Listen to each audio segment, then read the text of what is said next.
Hi, this is Becky. Welcome back to my channel. We are working on day 4 of our How to Be Holy series. And it says, called to be holy. Read 1 Peter 1:13-16. But just as he who called you is holy, so be holy in all that you do. 1 Peter 1:15. Have you ever been given the advice to live in the moment? The idea is to be fully present where you are and not obsessed with the future or the past. It is not bad advice as far as it goes. However, today's reading reminds us that we are not to ignore the future either.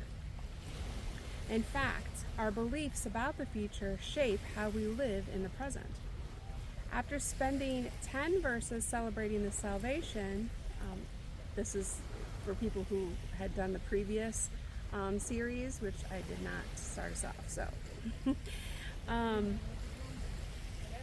Peter turned to describe how that salvation should impact our life today.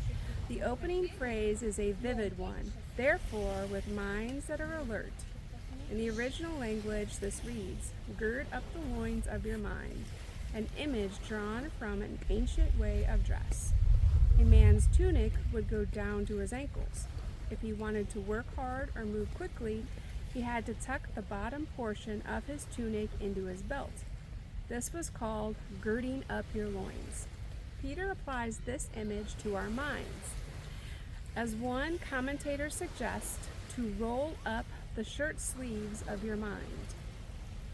The way we are to prepare our mind is to set your hope on the grace to be brought to you when Jesus Christ is revealed.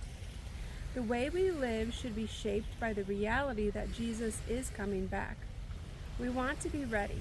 This means we won't live as we used to before we knew Christ.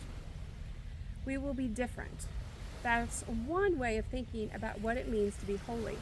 As Peter challenges us, just as he who called you is holy, so be holy in all you do. Our example is always Jesus. Go a little deeper. What does it mean to be holy? How does living in the hope of Christ's return change the way we think, speak, and act? And here's a prayer that you can say with me. Holy God, show us where to roll up the shirt sleeves of our mind and live for you. When it feels hard to be different, help us remember that we are following the example of Jesus Christ.